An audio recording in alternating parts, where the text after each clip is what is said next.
जी तमाम सज्जनों के मित्रों ਨੂੰ ਤੁਹਾਡਾ ਆਪਣਾ ਮੇਜ਼ਬਾਨ ਆਰਿਫ ਖਾਨ ਆਪਣੇ ਪ੍ਰੋਗਰਾਮ ਓਲੇ ਵਿੱਚ ਜੀ ਆਇਆਂ ਨੂੰ ਆਖਦਾ ਹੈ। ਜਿਸ ਤਰ੍ਹਾਂ ਕਿ ਨਾਜ਼ਰੀਨ ਤੁਹਾਡੇ ਇਲਮ 'ਚ ਕਿ ਜਿਹੜੇ ਅੱਜ ਦੇ ਮੌਸਮ ਨੇ, ਅੱਜ ਅਸੀਂ ਗੁਫ਼ਤਗੂ ਕਰਾਂਗੇ ਮੌਸਮਾਂ ਦੇ ਹਵਾਲੇ ਦੇ ਨਾਲ ਕਿ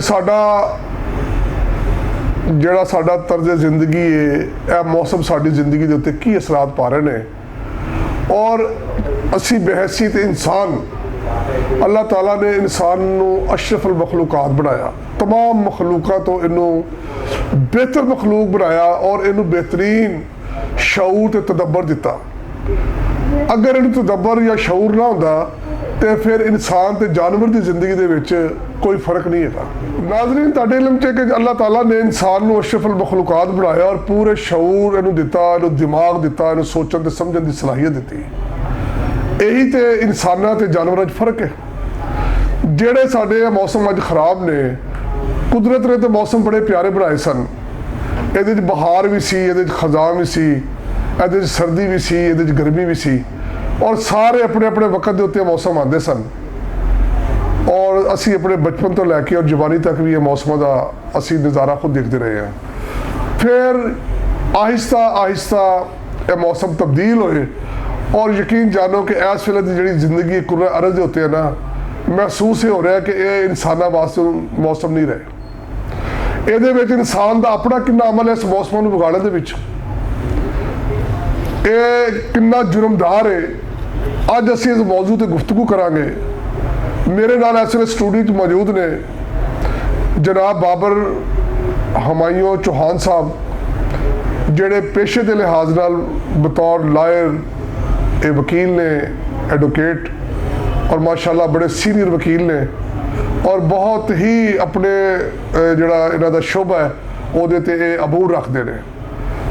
अस्सलाम वालेकुम जनाब बाबर चौहान साहब। जी वालेकुम सलाम, कैसे हैं आप? जी बहुत शुक्रिया जी। मैं ਤੁਹਾਨੂੰ अपने अज दे इस प्रोग्राम ओला ਦੇ ਵਿੱਚ जी आਇਆਂ ਨੂੰ ਆਖਣਾ ਵਾ। बहुत शुक्रिया जी। बाबर साहब, जिस तरह कि ਤੁਹਾਡੇ ਇਲਮ ਦੇ ਵਿੱਚ ਹੈ ਕਿ ਅੱਜ ਦਾ ਮੌਜੂ ਸਾਡਾ ਮੌਸਮ ਨੇ जी और ਸਾਡੀਆਂ ਹਕੂਮਤਾਂ ਨੇ ਬੇਸ਼ੁਮਾਰ ਇਹਦੇ ਅਦਾਰੇ ਨੇ, प्रोटेक्शन कमेटियां ने, माहौल ਨੂੰ खूबसूरत रखने वास्ते गवर्नमेंट ने, हर हुकूमत ने कोई ना कोई कानून साजी की। किथे ਜਿਹੜੀਆਂ ਧੂਆਂ ਦੇਣ ਵਾਲੀਆਂ ਗੱਡੀਆਂ ਨੇ, ਜਿਹੜੀਆਂ ਫੈਕਟਰੀ ਜਿਹੜੀ ਜ਼ਹਿਰੀਲੀ ਗੈਸਾਂ ਖਰਾਜ ਕਰਦੀਆਂ ਨੇ ਔਰ ਦਰਖਤਾਂ ਦੀ ਕਟਾਈ ਮਨਾ ਹੈ।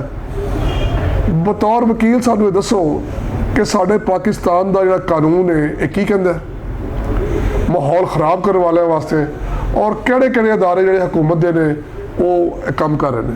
जी बिस्मिल्लाहिर्रहमानिर्रहीम। खान साहब, आपने बड़ा अच्छा टॉपिक आज का चूज़ किया। मौसम पाकिस्तान शायद दुनिया के चंद ममालिक में से एक मुल्क है जिसमें 4 मौसम अल्लाह ताला ने से दिए। बहार, ख़ज़ां,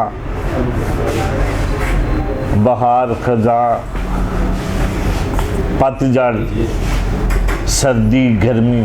लेकिन हम इंसानों ने और हमारी हुकूमतों ने की नाअहली की वजह से हम इन मौसमों को बेड़ा गर्क करने में हमारा कलीदी किरदार रहा है कि हमारा ऑर्डिनेंस बने हुए हैं, हमारा लॉ मौजूद है, लेकिन उस पर अमल दरामद हुकूमत वक्त की रिट करवाती है। इन्वायरमेंटल ट्रिब्यूनल है हमारा, वो प्रोटेक्शन देता है कि जितनी रोड के ऊपर गाड़ियाँ हैं हमारी, मैं लाहौर में रह रहा हूँ तो लाहौर की बात करूँगा कि लाहौर में इंतहा से ज़्यादा गाड़ियाँ हैं। चाहे एक बंदे ने जाना है, चाहे 2 ने जाना है, गाड़ी अपनी अपनी लेके निकलना। तो इसमें जो तरक्की याफ्ता ममालिक है उन्होंने कायदा कानून बनाया कि भाई वीकेंड में या वीक में 2 दिन ऐसे रखते हैं कि जनाब आप अपनी ट्रांसपोर्ट नहीं यूज़ करेंगे, आप गवर्नमेंट की ट्रांसपोर्ट को यूज़ करें। लेकिन हमारे में ये अमल दरामद नहीं हो रहा। हमारे शॉपर्स हैं जिस पे पाबंदी है लेकिन धड़ोधड़ बन रहे हैं। ये इंस्पेक्टर, ये जितना भी इसका अमला है वो कानून को तहफ़्फ़ुज़ देने में नाकाम रहा है और गवर्नमेंट को चाहिए कि इस पर नज़रसानी करे, इंस्पेक्टर पे, ताकि ये हम आपस में मिलजुल के इन मौसमों को अच्छा मौसम बना सकते हैं। ਅੱਛਾ ਚੌਹਾਨ ਸਾਹਿਬ, ਮੈਨੂੰ ਇੱਕ ਗੱਲ ਤੁਹਾਡੇ ਚ ਗੁਫ਼ਤਗੂ ਦੇ ਦੌਰਾਨ ਇੱਕ ਹੋਰ ਗੱਲ ਯਾਦ ਆ ਗਈ ਕਿ ਕਿਆ ਇਸ ਸਾਰੇ ਕੰਮ ਨੂੰ ਹਕੂਮਤ ਨਹੀਂ ਕਰ ਰਹੀ ਜਾਂ ਕੁਝ ਆਵਾਮ ਜਿਹੜੇ ਸਾਡੇ ਅਸੀਂ ਪਾਕਿਸਤਾਨੀ ਆ, ਕਿਆ ਸਾਨੂੰ ਇਹਨਾਂ ਸ਼ਊਰ ਨਹੀਂ ਕਿ ਅਸੀਂ ਇਸ ਮਾਹੌਲ ਨੂੰ ਖੂਬਸੂਰਤ ਰੱਖਣ ਵਾਸਤੇ ਹਰ ਸ਼ਹਿਰੀ, ਹਰ ਜਿਹੜਾ ਮੁਹੱਬਤ ਆਦਮੀ ਆਪਣਾ ਕਿਰਦਾਰ ਅਦਾ ਕਿਉਂ ਨਹੀਂ ਕਰਦਾ? ਅਸੀਂ ਸਾਰਾ ਜ਼ੋਰ ਹਕੂਮਤਾਂ ਤੇ ਕਿਉਂ ਦਿੰਦੇ ਆ? हाँ साहब, आपको याद होगा कि ठंडी सड़क कहा जाता था मार रोड को। हमने जब ट्रैफिक ज़्यादा हुआ तो हमने सड़कों को एक्सपेंड किया, हमने दरख्त काट दिए, लेकिन अब जो कटे हैं उसकी जगह पे नए दरख्त भी तो लगाने चाहिए थे, वो हम नहीं लगा सकते। अब इनफरादी तौर पे हर बंदे को चाहिए कि शजरकारी मुहिम गवर्नमेंट आगाज़ करती है तो लगाएं, लेकिन वो एक शमूलियत बन गया कि बाद तस्वीर लगाई, पौधा लगाया, उसके बाद ख़त्म हो गया। मेरे नाल अगले मेहमान ने राणा जमां साहब। राणा जमां साहब दी रिहायशगाह ते मैं जान दा इतफाक होया तो मैं देखा कि इन्होंने अपने घर के बाहर बड़े खूबसूरत दरख्त लगाए, पौधे लगाए, बड़ा सब किया।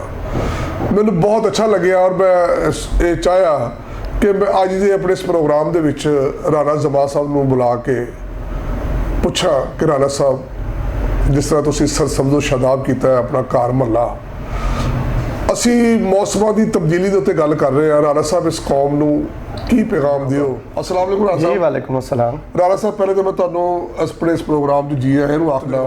खान साहब, असल मामला यह है कि पूरे पाकिस्तान का मसला नहीं है, पूरी दुनिया का मसला है। पूरी दुनिया दे विच जिहड़ा ये मौसमियाती तब्दीलियां आ रही ने, उहदे वास्ते सानू हर शहरी नूं जिहड़ा ना अपना रोल अदा करना चाहिए। ठीक है, ये वास्ते जिहड़ा कि दरख्त जिहड़े ने ये ज़्यादा तो ज़्यादा दरख्त लाए जान, जी इन्होंने दरख्तों की कटाई है वो बंद की जाए, दरख्त ज़्यादा तो ज़्यादा लाए जान। उहदे तो बाद सब तो ज़्यादा जी इंडस्ट्री है, इन्हों की आलूदगी जी ये हुकूमत नूं चाहिए कोई ना कोई ये रुकावट डालन, मसले नूं रोकण।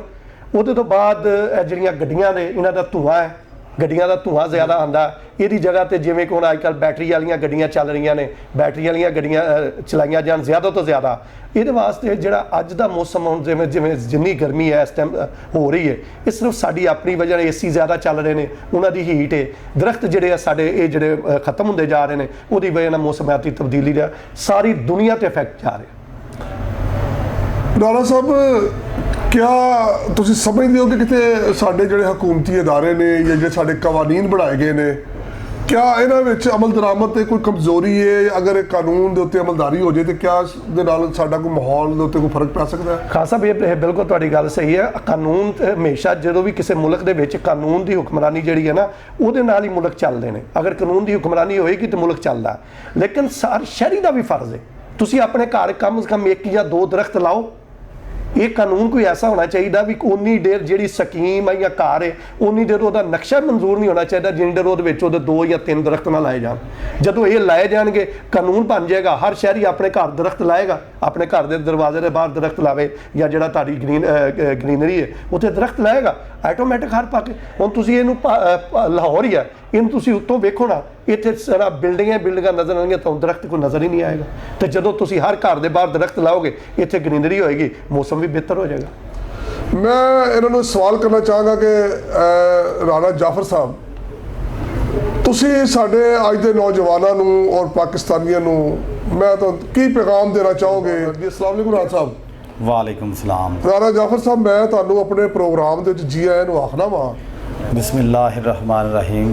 पहली गल है खान साहब, तुहाडी बड़ी मेहरबानी, शुक्रिया कि तुसां अपने प्रोग्राम दे विच मैनूं बोलण दा मौका दिता है। और मेरी उम्र वाकया 50 ईयर है और 8 साल तो मैं शुगर पेशेंट हाँ।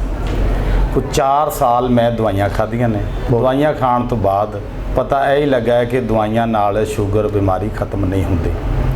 तो फिर ग्राउंड का रजू किया। मैं बिल्कुल जी तुहाडे नाल शेयर करांगा, जिसम के हर हिस्से की एक्सरसाइज शुक्र अल्लाह का मैनूं आंदी है, कुछ उस्तादां कोलों सीखी है और कुछ उम्र का तजर्बा भी है। और मेरी एक्सरसाइज़ां करने वाले बंदे नूं ना शुगर रहेगी, ना कोलेस्ट्रोल होएगा और ना यूरिक एसिड होएगा। और मैं कहता हुन्ना कि यार पाकिस्तान जिहड़ा बंदा पैदा होया ना, उन्होंने फेरा ही पिया है। कुछ सहूलतां सानूं सरकार वालों तो मिलियां कोई नहीं। ਤੇ ਦਿਨ ਰਾਤ ਇੱਕ ਕਰਕੇ ਵੀ ਪੈਸਾ ਕਮਾ ਕੇ ਤੁਸੀਂ ਕੁਝ ਨਹੀਂ ਕਰ ਸਕਦੇ। ਬਿਜਲੀ ਦੇ ਬਿੱਲ ਦਿਓਗੇ, ਸੂਈ ਗੈਸ ਦੇ ਬਿੱਲ ਦਿਓਗੇ ਤੇ ਆਟਾ ਰੋਟੀ ਪੂਰੀ ਕਰਨੀ। ਤੇ ਡੇਲੀ ਆਪਣੇ ਵਾਸਤੇ ਕਮ ਸੇ ਕਮ ਅੱਧਾ ਘੰਟਾ ਕੱਢ ਲਓ ਤਾਂ ਕਿ ਤੁਹਾਡੀ ਸਿਹਤ ਤੇ ਅੱਛੀ ਰਹੇ। ਔਰ ਦਵਾਈਆਂ ਤੋਂ ਤੇ ਬਚਦੇ ਰਹੋ, ਦਵਾਈਆਂ ਜਿੰਨੀਆਂ ਮਹਿੰਗੀਆਂ ਹੋ ਗਈਆਂ। ਔਰ ਮੈਂ ਜਿਹੜਾ ਬੰਦਾ ਕਹਿੰਦਾ ਹੈ ਜੀ ਮੈਨੂੰ ਯੂਰਿਕ ਐਸਿਡ ਉਹ ਨਹੀਂ ਜਾਂਦਾ, ਸ਼ੂਗਰ ਨਹੀਂ ਜਾਂਦੀ, ਉਹ ਮੈਨੂੰ ਅੱਧਾ ਘੰਟਾ ਡੇਲੀ ਦੇ ਦੇਵੇ। ਮੈਂ ਐਸੀਆਂ ਐਕਸਰਸਾਈਜ਼ਾਂ ਕਰਾਵਾਂਗਾ ਕਿ ਇਨਸ਼ਾਅੱਲਾ ਅੱਲਾਹ ਤਾਲਾ ਉਹਨੂੰ ਸ਼ਫਾ ਦੇ। ਪਿਆਰਾ ਜਾਫਰ ਸਾਹਿਬ, ਇੱਕ ਮੈਂ ਤੁਹਾਨੂੰ ਗੱਲ ਹੋਰ ਪੁੱਛਣਾ ਚਾਹਾਂਗਾ ਕਿ ਕਿਆ ਇਸ ਮਾਹੌਲ ਨੂੰ ਖੂਬਸੂਰਤ ਰੱਖਣ ਦੇ ਵਿੱਚ ਹਕੂਮਤ ਦਾ ਹੀ ਕਿਰਦਾਰ ਹੈ, ਸਾਡੀ ਜਿਹੜੀ ਆਵਾਮ ਹੈ ਇਹਦੀ ਵੀ ਕੋਈ ਜ਼ਿੰਮੇਵਾਰੀਆਂ ਵੀ ਹੈ ਨੇ ਕਿ ਇਹ ਘਰ ਮਤਲਬ ਹੈ ਕਿ ਸਾਰਾ ਅਸੀਂ ਕੰਮ ਹਕੂਮਤਾਂ ਤੇ ਨਾ ਪਾਈਏ, ਆਪਣੇ ਗਲੀ ਮੁਹੱਲੇ ਨੂੰ ਸਾਫ਼ ਸੁਥਰਾ ਰੱਖਣਾ, ਆਪਣੇ ਜਿਸ ਤਰ੍ਹਾਂ ਅਸੀਂ ਘਰ ਨੂੰ ਰੱਖਦੇ ਹਾਂ। ਕੀ ਆਵਾਮ ਨੂੰ ਪੈਗਾਮ ਦੇਣਾ ਚਾਹੋਗੇ ਕਿ ਹਰ ਸ਼ਹਿਰੀ ਆਪਣਾ ਕੀ ਕਿਰਦਾਰ ਅਦਾ ਕਰੇ? ਸਰ ਜ਼ਿਆਦਾ ਜ਼ਿੰਮੇਵਾਰੀ ਤੇ ਆਵਾਮ ਦੀ ਆਉਂਦੀ ਹੈ ਜੀ। ਆਵਾਮ ਆਪਣਾ ਘਰ ਸਾਫ਼ ਰੱਖੇ, ਜਿਵੇਂ ਗਰਾਊਂਡ ਸਾਫ਼ ਰੱਖਣ, ਗਲੀ ਮਹੱਲਾ ਸਾਫ਼ ਰੱਖਣ। ਔਰ ਹਕੂਮਤ ਅਸੀਂ ਆਪਣੀਆਂ ਕੀਤੀਆਂ ਵੀ ਹਕੂਮਤਾਂ ਤੇ ਪਾਈ ਜਾਂਦੇ ਹਾਂ। ਔਰ ਹਰ ਇਨਸਾਨ ਨੂੰ ਦਰਖਤ ਲਗਾਉਣ, ਕੋਈ ਦਰਖਤ ਲਗਾਉਣ ਦੀ ਕੋਈ ਰੋਕ ਟੋਕ ਤੇ ਨਹੀਂ ਹੈ। ਅਸੀਂ ਗਰਾਊਂਡਾਂ ਦੇ ਆਲੇ ਦੁਆਲੇ ਦਰਖਤ ਲਾਈਏ ਤਾਂ ਅੱਛੀ ਬਾਤ ਹੈ। ਇੱਕ ਦਰਖਤ ਲਗਾਉਣਾ ਇੱਕ ਜ਼ਿੰਦਗੀ ਸਵਾਬ ਦਾ ਕੰਮ ਹੈ ਜੀ, ਤੇ ਸਾਨੂੰ ਇਹ ਕਰਨਾ ਚਾਹੀਦਾ ਜੀ। ਜੀ ਬਹੁਤ ਪਿਆਰੀਆਂ ਗੱਲਾਂ ਜਨਾਬ ਰਾਣਾ ਜਾਫਰ ਸਾਹਿਬ ਕਰ ਰਹੇ ਸਨ, ਔਰ ਆਵਾਮ ਨੂੰ ਵੀ ਇਹ ਕਹਿ ਰਹੇ ਸਨ ਕਿ ਹਰ ਬੰਦਾ, ਮੁਲਕ ਦਾ ਹਰ ਸ਼ਹਿਰੀ ਉਹ ਆਪਣਾ ਕਿਰਦਾਰ ਅਦਾ ਕਰੇ ਤਾਂ ਕਿ ਮਾਹੌਲ ਖੂਬਸੂਰਤ ਰਹੇ, ਦਰਖਤ ਲੱਗਣ, ਜ਼ਿਆਦਾ ਤੋਂ ਜ਼ਿਆਦਾ ਸ਼ਜਰਕਾਰੀ ਕੀਤੀ ਜਾਏ। ਔਰ ਜਿਹੜਾ ਅਸੀਂ ਆਪਣਾ ਕੂੜਾ ਬਾਜ਼ ਦਫਾ ਨਾਲਿਆਂ ਦੇ ਵਿੱਚ ਪਾ ਦਿੰਦੇ ਆ, ਇਹਦੇ ਉੱਤੇ ਵੀ ਮੈਂ ਹਕੂਮਤ ਨੂੰ ਇਹ ਗੁਜ਼ਾਰਿਸ਼ ਕਰਾਂਗਾ ਕਿ ਸਖਤੀ ਦੇ ਨਾਲ ਇਸ ਕਾਨੂੰਨ ਦੇ ਉੱਤੇ ਅਮਲ ਦਰਾਮਦ ਕਰੇ। ਇਹਦੇ ਨਾਲ ਹੀ ਪ੍ਰੋਗਰਾਮ ਦਾ ਇਖਤਤਾਮ ਕਰਦੇ ਆ ਔਰ ਇਸ ਦੁਆ ਦੇ ਨਾਲ ਕਿ ਜਿੰਦੇ ਰਹੇ, ਤੇ ਫਿਰ ਇਨਸ਼ਾਅੱਲਾ ਅਗਲੇ ਪ੍ਰੋਗਰਾਮ 'ਚ ਤੁਹਾਡਾ ਫਿਰ ਇੱਕ ਨਵੇਂ ਮੌਜੂ ਨਾਲ ਗੁਫ਼ਤਗੂ ਕਰਾਂਗੇ। ਉਨੀ ਦੇਰ ਤੱਕ ਰੱਬ ਰਾਖਾ। ਪਾਕਿਸਤਾਨ ਜ਼ਿੰਦਾਬਾਦ।